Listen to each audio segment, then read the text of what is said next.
Bill यहां सदन के सामने रखा गया है वो जम्मू कश्मीर का जो काडर है, आईएएस, आईपीएस, आईएफएस, उसको गोवा, मिजोरम और अरुणाचल प्रदेश के काडर के साथ मर्ज करने के लिए जो कानून बनाया जा रहा है, उस कानून के बारे में अगर ये नॉर्मल यूनियन टेरिटरी होती तो शायद मुझे कोई आपत्ति नहीं होती, लेकिन जैसे कि सदन में बताया गया है, माननीय प्रधानमंत्री जी ने, माननीय गृह मंत्री जी ने, कि जम्मू कश्मीर की स्टेट को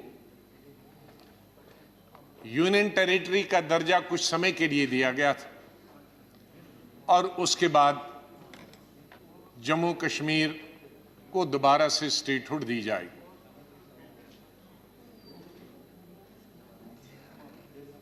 तो मेरा माननीय गृह मंत्री जी से पूछना कि अगर स्टेटहुड बनानी है, जो कि बहुत अनिवार्य है, और क्यों अनिवार्य है उसके बारे में मैं आगे बताऊंगा, तो जब पिछले 3 साल से पहले गवर्नर रूल और अब लेफ्टिनेंट गवर्नर जब से यूटी बनी, तो तब से अगर इसी काडर से काम चल रहा था, तो अगर आपने स्टेटहुड देनी है कुछ महीनों में, तो जब इतने साल चल रहा था उसी काडर से काम, तो इसको आप मर्ज करने की क्या जरूरत? उससे एक बड़ी शंका पैदा होती है कि government of India Jammu Kashmir को परमानेंटली यूनियन टेरिटरी रखना चाहता, और परमानेंटली अगर यूनियन टेरिटरी नहीं रखना चाहता था तो फिर 2-4 महीनों के लिए काडर को मर्ज करना और फिर स्टेट बनेगी और फिर उससे बाहर निकालना, तब तक कई ट्रांसफरें इधर की होंगी, इधर की होंगी। कोई अरुणाचल प्रदेश से जम्मू कश्मीर आएगा, जम्मू कश्मीर से अरुणाचल जाएगा, गोवा मिजोरम से कोई जम्मू कश्मीर जाएगा, जम्मू कश्मीर से गोवा मिजोरम जाएगा। तो फिर कुछ महीनों के लिए इतना परिवर्तन करने की क्या जरूरत है? मुझे खुशी है कि गृह मंत्री जी यहां हैं। बहुत सारी चीजों पे जब आर्टिकल 370 खत्म हुआ था, यूनियन टेरिटरी बनी, उस पर चर्चा हुई थी। मैं उस पर आज दोबारा चर्चा नहीं करना चाहता और मैं कोई कठोर शब्दों का भी इस्तेमाल नहीं आज करना चाहता हूं, क्योंकि शायद ये इस सदन में मेरी किसी भी बिल पर या क्वेश्चन पर आखिरी स्पीच। लेकिन कुछ तर्क ये दिए गए थे उस वक्त कि यूटी क्यों बनाया जा रहा, ये तर्क दिया जा रहा था या तर्क दिया गया था कि विकास नहीं हो रहा, डेवलपमेंट नहीं हो रही है, इंडस्ट्रीज बाहर से जा नहीं पा रहे हैं, उनको जमीन नहीं मिल रही, इसलिए उद्योग बाहर से नहीं जा रहे हैं और जिसके कारण वहां एम्प्लॉयमेंट नहीं मिल रही है, अनएम्प्लॉयमेंट है ज्यादा। तो यूटी बनाएंगे तो बहुत सारे लोग आएंगे, डेवलपमेंट करेंगे, उद्योग लगाएंगे, विकास करेंगे। गवर्नमेंट लेथार्जिक है, वो रुचि नहीं ले रही है, अनएम्प्लॉयमेंट है, उसका समाधान निकालेंगे। लेकिन माननीय डिप्टी चेयरमैन साहब, जब से गवर्नर रूल हुआ और जब से स्टेटहुड, विशेष रूप से जब से यूनियन टेरिटरी बनी और स्टेटहुड खत्म हो गई, एक तो स्टेट स्टेट के नक्शे से हिंदुस्तान के उड़ गई, यूनियन टेरिटरी बन गई, वो तो अलग बात। लेकिन मैं उन मुद्दों की तरफ ध्यान दिलाना चाहता हूं जिनके आधार पर जो एक बेस बनाई गई थी कि ये कारण है यूटी बनाने के। मैं इंडस्ट्रीज की बात करता हूं। कश्मीर में बहुत कम इंडस्ट्रीज आती हैं, बाहर का तो कोई जाता ही नहीं है। उसके कारण है क्योंकि वहां सफल नहीं रहती इंडस्ट्री, 6 महीने तो विंटर होता है, दूर भी है। लेकिन अधिकतर हमारी जो जम्मू प्रोविंस में 10 डिस्ट्रिक्ट है, उन 10 डिस्ट्रिक्टों में 3 ही डिस्ट्रिक्ट में जो पंजाब के साथ लगे हैं, कठुआ, सांबा और जम्मू। अधिकतर तो कठुआ में, थोड़ा फिर सांबा में और थोड़ी सी जम्मू। तो बाकी 7 डिस्ट्रिक्टों में कोई उद्योग लगाता नहीं है, दूर है जम्मू से, और रेल नहीं है। नॉर्मली रेल हेड पर लोग उद्योग लगाने की कोशिश करते हैं। तो मैं आज के आंकड़े बताता हूं। नया उद्योग कोई नहीं आया, माननीय डिप्टी चेयरमैन साहब, लेकिन इन 2 सालों में टोटल संख्या जम्मू प्रोविंस में उद्योगों की 12,997, तकरीबन 3 कम हैं 13,000 उद्योगों। और इनमें चल कितने रहे आज? 5,890, और बंद कितने हुए? 7,107। तो 60% माननीय गृह मंत्री जी, उद्योग बंद हो गए, नया आया नहीं। तो ये तर्क कहां? उसका मतलब है कि वो तर्क जो दिया गया था कि हम यूटी बनाएंगे, बाहर से आएंगे, मैं ये कहता हूं ये सब बाहर के थे।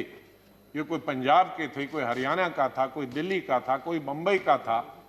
तो यूटी बनाने के बाद कोई नया आया नहीं। यूटी बनाने के बाद जो पुराने थे वो भी चले गए, क्योंकि अनसर्टनिटी है, इंसेंटिव्स खत्म किए गए।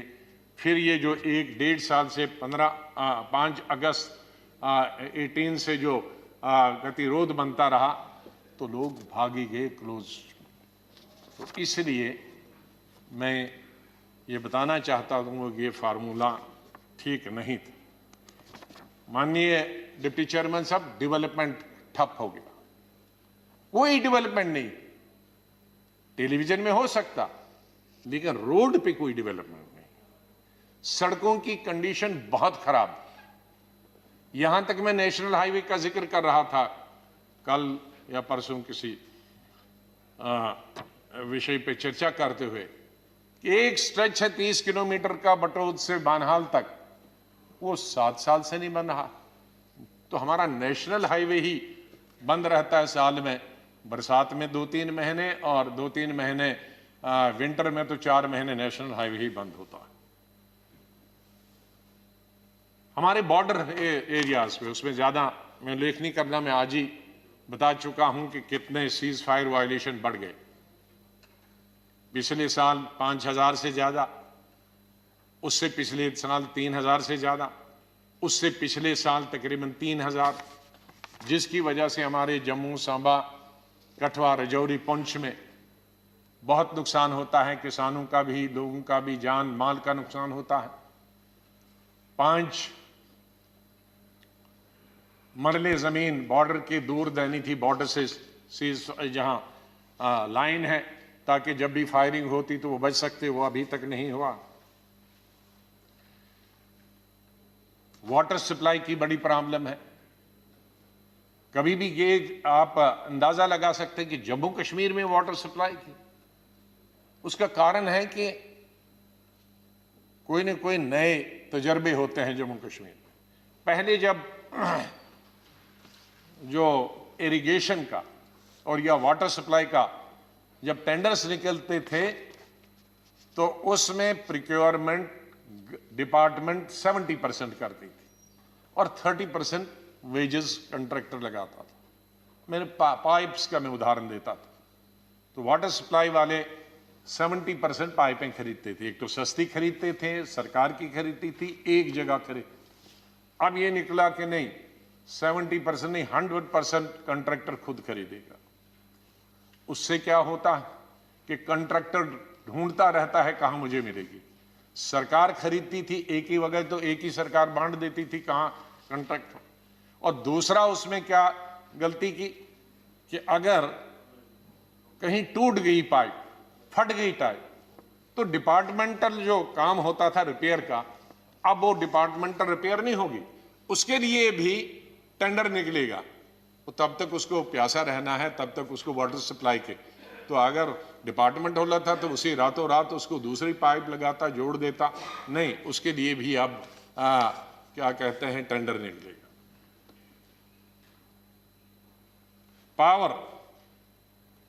पावर में जब तक सरकार थी वहां, तो उस वक्त 90 रुपए टैरिफ था पर यूनिट, और आज क्या है 375 रुपए पर यूनिट।